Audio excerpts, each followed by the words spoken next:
Merry Christmas everyone, I'm here at a Christmas market, but of course we're not actually here for the market itself. We're here to test the brand new 8K firmware update that just dropped for the DJI Osmo Action 6.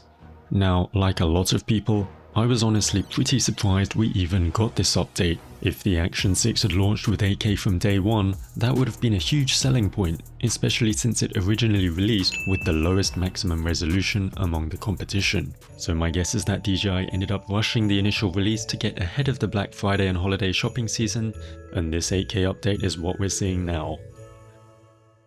Well, in this video, I'll be comparing 8K versus 4K footage, and also explain why you need to be careful when shooting 8K in low light conditions. Now, before I show you the comparisons, keep in mind there's been quite a lot of skepticism around this update. A lot of people are wondering whether this new 8K mode is actually real 8K or just some kind of marketing gimmick using upscaled footage. And I can see why there might be some skepticism. Some people point to the maximum raw photo resolution being 38 megapixels or 7168 by 5376, which falls short in width of native 7680 by 4320 8K video. But when you shoot photos in the 16:9 ratio instead of 4:3 ratio, you actually get images at 7808 by 4416, which is now wider than native 8K resolution. So at least on paper, the Osmo Action 6 does appear capable of delivering near native 8K video. The real question though is whether it actually holds up in practice. Let's take a look.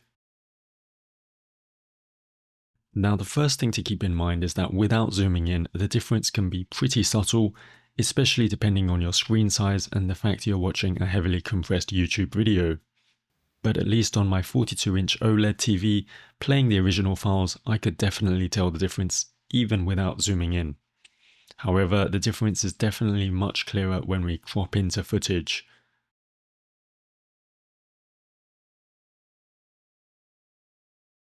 The clearest example is probably when we compare small text, which is a good stress test for detecting upscaling.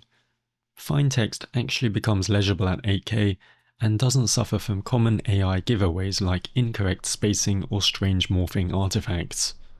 So if you want the flexibility to crop or reframe in post without losing usable resolution, shooting in 8K does give you a solid amount of headroom, even if your final export is still in 4K. That being said, for everyday shooting, 8K is probably overkill, and it's limited to 30 FPS and only available in 16:9 aspect ratio, which does rule it out for a lot of situations. One more thing worth noting, zooming into 8K footage by 2 times in post gives you roughly the same level of detail as using the double tap to 2x zoom when recording in 4K. So if your goal is only to get a 2 times zoomed shot, you can just use the in-camera zoom instead and save yourself some SD card space. Just keep in mind that if you do it this way, you can't zoom back out later the way you can with 8K footage. So overall, it's reassuring to see that this 8K mode does deliver more real detail in the right conditions. Which brings us to the one fairly big caveat with using the 8K mode, which is low light performance. With small, high-resolution sensors, it's very common for cameras to rely on some form of pixel binning. In simple terms, multiple pixels are combined into a larger superpixel, which improves the signal-to-noise ratio. The result is usually lower noise and a cleaner image at the cost of reduced resolution and detail. That's why many 8K capable action cameras like the Insta360 Ace Pro 2 specifically recommend using 8K in well-lit environments rather than darker scenes. And low light is exactly where you need to be careful with the Osmo Action 6's new 8K mode. In these indoor shots with the lights off, you can see a very clear difference in overall brightness between 4K and 8K.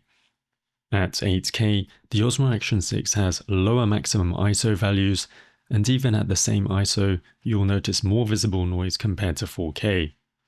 For some reason, D-Log-M in particular had a weird issue in 8K at low light, with the image showing a fairly extreme reddish color cast that doesn't happen in 4K.